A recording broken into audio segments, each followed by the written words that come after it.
संगम के किनारे भीष्म पितामह का मंदिर है और ये कहा जाता है कि विश्व में इकलौता ये मंदिर है जो यहाँ पर स्थापित हुआ है। भीष्म पितामह का 500 साल पुराना ये मंदिर है। हमारे साथ में मंदिर के पुजारी भी हैं।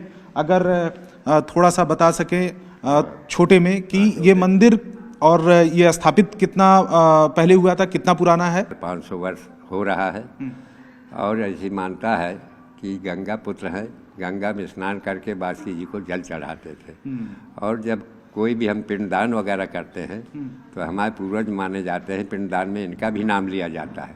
लोग दीपावली और एकादशी को दीपदान बहुत ज़्यादा करने यहाँ पर आते हैं और जितने दर्शनार्थी आएंगे हमारा पूरा समझ के इनके दर्शन जरूर करेंगे। पहले तो ये बहुत जीर्ण अवस्था में था, सरकार ने इसका जीर्णोद्धार कराया है।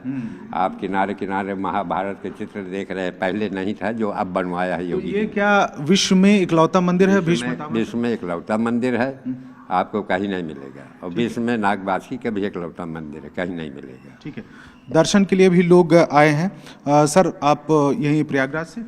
जी। अच्छा, बहुत कुछ बदलाव हुआ है, आप तो बहुत पहले से देखते रहे हो, क्या कुछ आपको तस्वीर बदली हुई दिख रही है?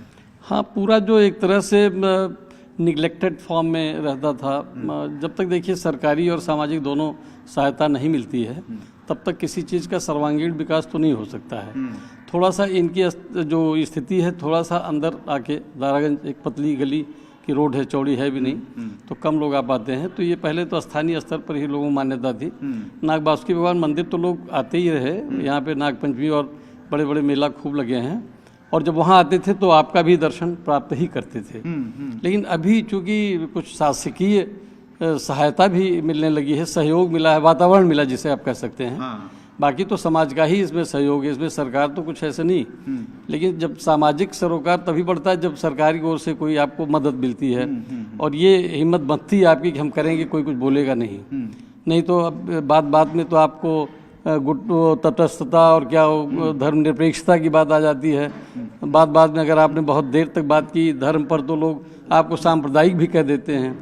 तो उनसे अब मुक्ति मिली है, अब लोग अपनी बातें कह ले जा रहे हैं धर्म के मामले में।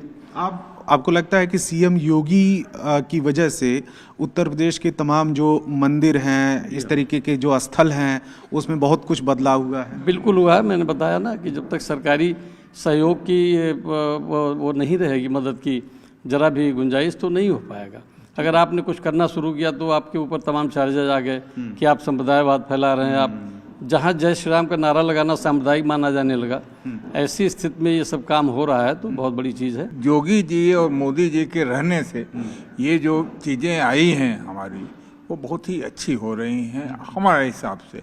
और बाकी विरोध करने वाले तो कहें कि सारा पैसा जहाँ विकास में होना चाहिए था वो मंदिरों में लग रहा है, ऐसा कुछ नहीं है। विकास तो अपनी जगह पर आप देखेंगे। अब हम लोग तो 10-50 साल से देख रहे हैं कि जो 10 सालों में बदलाव हुआ है, विकास की बयार बही है, वो अनपैरेलल है, पहले कभी नहीं हुआ। विकास खास करके देखिए, धर्म का विकास तो बहुत आवश्यक है, इसको वैज्ञानिकों ने माना है। आइंस्टीन ने खुद ही कहा था कि religion without science is blind and science without religion is lame.